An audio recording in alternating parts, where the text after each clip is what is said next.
troisième et dernier jour de judo au Grand Prix de Tel Aviv. Un début idéal pour lancer le World Judo Tour en 2019, lors duquel les athlètes israéliens ont notamment régalé leur public.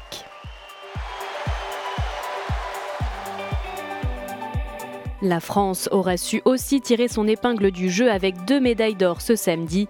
La première, c'est celle d'Axel Clerget chez les moins de 90 kg, qui a dominé l'Italien Nicolas Mungai.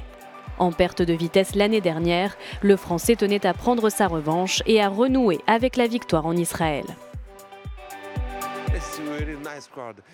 Ici, c'est un très beau public. La dernière fois, j'étais très triste car j'ai perdu si vite lors des championnats d'Europe.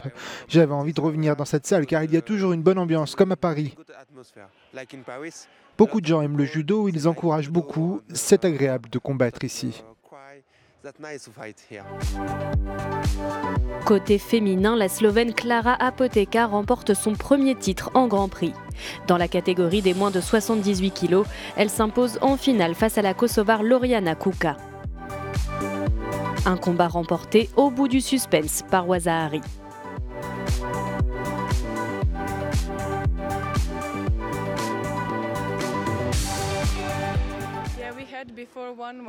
Jusqu'à présent, nous étions à égalité, une victoire, une défaite. J'ai juste essayé de pratiquer mon judo, d'attaquer en premier pour ne pas la laisser développer sa technique.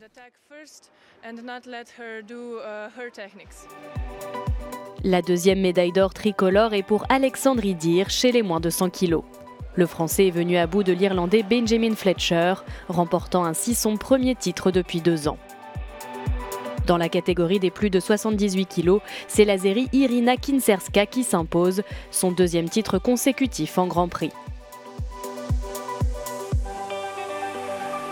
Mais le moment culminant de la journée est sans nul doute la victoire de Oré Sasson chez les plus de 100 kg. L'Ukrainien Yakiv Kamo n'aura rien pu faire face au champion israélien, qui offre ainsi une 4e médaille d'or pour son pays et devant son public. Au classement général, Israël termine donc en tête avec 7 médailles au total, devant l'Italie et la France.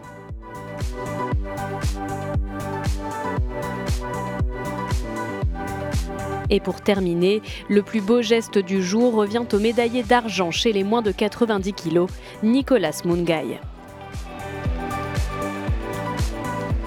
En demi-finale, le Néerlandais Jesper Smink n'aura pas pu résister à la technique implacable de l'Italien.